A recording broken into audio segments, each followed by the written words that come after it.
Hello student, आज हम auditing में अपना टॉपिक मैनेजमेंट ऑडिट को कंटिन्यू करेंगे।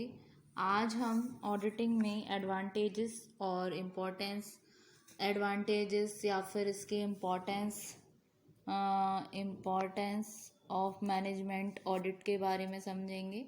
क्या होता है, फर्स्ट पॉइंट है इसका, मैंने पॉइंट वाइज लिखा हुआ है, इसका मैं डिस्क्रिप्शन दूंगी। फर्स्ट है, it is helpful to evaluate the performance of management.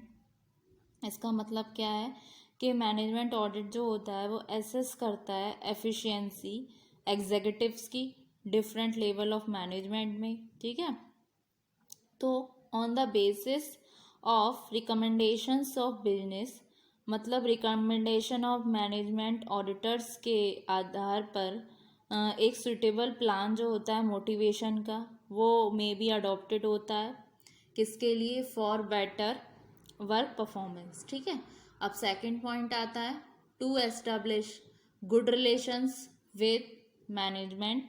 इसमें क्या होगा, ये क्या एस्टेब्लिश करता है? Good relation between good relations with management. जो मैनेजमेंट ऑडिट जो होता है, अगर वो सही तरीके से होगा तो ये क्या एस्टेब्लिश करेगा? आपका गुड रिलेशन एस्टेब्लिश करेगा मैनेजमेंट में। और जो पॉसिबिलिटी होती है मैनेजमेंट ऑडिट की, वो एक मॉरल चेक होती है ऑर्गेनाइजेशन एग्जीक्यूटिव का, जो ट्राई करते हैं अपना वर्क को एफिशिएंट वे में, एक result planning performance and control में। वो क्या बन जाता है आपके लिए? मोर इफेक्टिव हो जाता है ऑर्गेनाइजेशन के लिए। इस हिसाब से क्या है, ये एस्टेब्लिश क्या करता है? Good relation. फिर आता है, it is helpful in resource management. Resource management में कैसे हेल्पफुल हो गया कि किस तरीके से डिफरेंट रिसोर्सेज ऑफ ऑर्गेनाइजेशन को यूटिलाइज किया जाए मोर इफेक्टिव और एफिशिएंट वे में, जिससे कि हमारा बेटर रिजल्ट निकल कर आए जो बेनिफिशियल हो किसी ऑर्गेनाइजेशन के लिए। तो इस तरीके से देखा जाए तो it is helpful in resource management. फिर आता है helpful in reducing cost. Reducing cost कैसे आएगा? मैनेजमेंट ऑडिटर शो करते हैं कि how production can be done at less cost. Management auditors ये दर्शाते हैं कि किस तरीके से कैसे प्रोडक्शन डन होता है कम से कम कॉस्ट में। How selling can be much more successful. जो आप सेल कर रहे हैं वो कैसे सक्सेसफुल हो सकती है अदर मीन्स में। इम्प्रूविंग ऑपरेशनल एफिशिएंसी जो होती है, तो these go a long way. ये एक लॉन्ग वे में जाता है the earning of the business. ठीक है, फिर आता है, it is helpful in making plan objectives and policies of the management. हाँ, बोल सकते हैं, क्योंकि मैनेजमेंट का जो फंक्शंस होते हैं मेन, वो फंक्शन ही होता है प्लानिंग, ऑर्गेनाइजिंग, डायरेक्टिंग, कंट्रोलिंग। तो प्लानिंग का मतलब क्या है? प्लानिंग का है एक प्रीडिटरमाइंड कोर्स ऑफ एक्शंस है। तो प्लान में क्या है? प्लान जब हम निर्धारित कर रहे हैं तो सबसे पहले उसके ऑब्जेक्टिव आ गए। ऑब्जेक्टिव में आपके विजन मिशन आ जाते हैं कंपनी के क्या हैं। फिर उसकी पॉलिसीज़ आ गई जो मैनेजमेंट के रिगार्डिंग भी अच्छी हो। मैनेजमेंट ऐसी पॉलिसी एस्टेब्लिश करते हैं जिसमें ना तो कोई लेबर को दिक्कत हो, ना ही ऑर्गेनाइजेशन को दिक्कत हो, मतलब एक बेटर सेटलमेंट हो जाता है अगर कोई डिस्प्यूट भी हो रहा होता है। तो ये हेल्पफुल होती है मैनेजमेंट ऑडिट प्लान करने में, ऑब्जेक्टिव्स के लिए और पॉलिसीज़ के लिए। फिर कुछ पॉइंट्स ये भी आ सकते हैं, मैं आपको बता देती हूँ कि चेंज करते हैं आपकी मेंटलिटी गवर्नमेंट एग्जीक्यूटिव्स की। कैसे?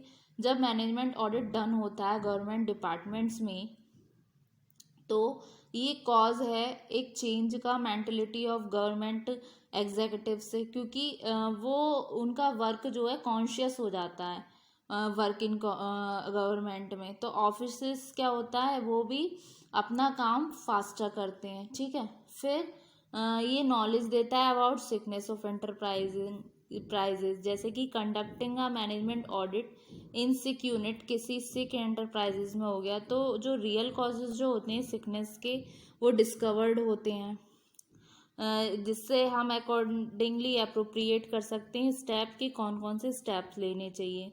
फिर एक तरीके से बेनिफिट्स है ऑफ एक्सपर्ट का, क्योंकि एक्सपर्ट जो होते हैं वो ड्रॉन होते हैं आपके डिफरेंट फील्ड से।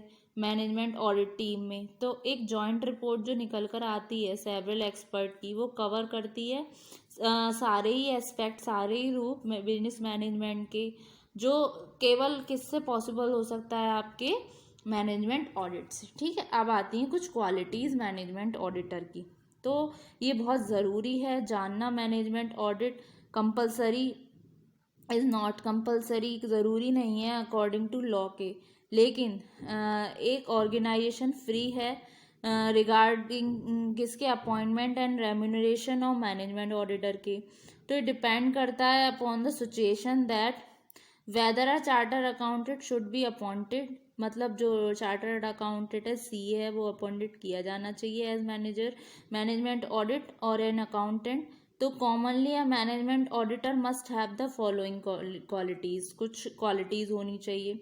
फर्स्ट है good knowledge and experience of managerial function. हाँ, जो मैनेजमेंट ऑडिटर है उसमें एक अच्छी नॉलेज होनी चाहिए, एक्सपीरियंस होना चाहिए मैनेजरियल फंक्शन का, जितने भी मैनेजरियल फंक्शन होते हैं जैसे प्लानिंग, ऑर्गेनाइजेशन एक्सेट्रा, तो इनके बारे में प्रॉपर नॉलेज होनी चाहिए अच्छी खासी, और एक्सपीरियंस होना चाहिए मैनेजरियल फंक्शन का। फिर knowledge of human resource accounting. दूसरी बात, जो ह्यूमन रिसोर्स जो होते हैं वो क्या है, हमारी किसी ऑर्गेनाइजेशन का लाइव असेट्स हैं, तो उनके बारे में भी नॉलेज होना बहुत ज़रूरी है। तो ह्यूमन रिसोर्स की अकाउंटिंग होनी भी ज़रूरी है, तो उसके लिए उसको उनकी ज्ञान होना, मतलब नॉलेज होना ज़रूरी है। फिर he should have the quality to give practical and achievable solution instead of providing bookish suggestions. मतलब ये कुछ नहीं है कि जो मैनेजमेंट का ऑडिटर हो वो सिर्फ आपको बुकिश नॉलेज बता के चला जाए, बुकिश सजेशन दे दे, लेकिन उसको क्या एक प्रैक्टिकल नॉलेज होनी ज़रूरी है, जिससे कि कोई एक अचीवेबल सॉल्यूशन निकल सके institute of providing bookish knowledge. ठीक है, फिर he should be a man of positive thinking. ऐसा नहीं है कि कोई भी वो प्लान करे, कोई सिचुएशन आ गई जो इन फ्यूचर बहुत ज़्यादा उसके लिए अडेप्टेबल इन नेचर नहीं है, कुछ कुछ सिचुएशंस ऐसी आती हैं हमेशा एक्सेप्टेबल इन नेचर नहीं होती, कुछ डिफ़िकल्टीज आती हैं, टास्क आते हैं जो ह्यूमन को सोचने को मजबूर कर देते हैं। तो इस बेसिस से जो मैनेजमेंट ऑडिटर होता है वो पॉजिटिव थिंकिंग का होना चाहिए। अगर हम कोई दिक्कत आ गई, अगर हम उसको नेगेटिवली लेंगे तो हमें उसका कोई सोल्यूशन नज़र नहीं आएगा। तो सिचुएशन में क्या है, जो मैनेजमेंट ऑडिटर है उसको पॉजिटिव होना चाहिए, जिससे कि जब माइंड में हम पॉजिटिविटी लेकर चलते हैं तो हमें सॉल्यूशन दिखाई देते हैं, लेकिन हम पहले से ही खुद से नेगेटिव हो जाएंगे तो हमको सॉल्यूशन दिखाई नहीं देंगे। फिर he must also have good knowledge of financial accounting. और दूसरी बात और अलग बात, उसको एक अच्छी नॉलेज होनी ज़रूरी है regarding financial accounting. Hope so student, आज वाले वीडियो में आपको एडवांटेजेस ऑफ मैनेजमेंट ऑडिट और क्वालिटीज़ क्या क्या होनी चाहिए मैनेजमेंट ऑडिटर की वो समझ आई होंगी। नेक्स्ट वाले वीडियो में भी हम इसी टॉपिक को कंटिन्यू करेंगे। होप सो स्टूडेंट, आपको ये लेक्चर समझ आया होगा। Thank you very much.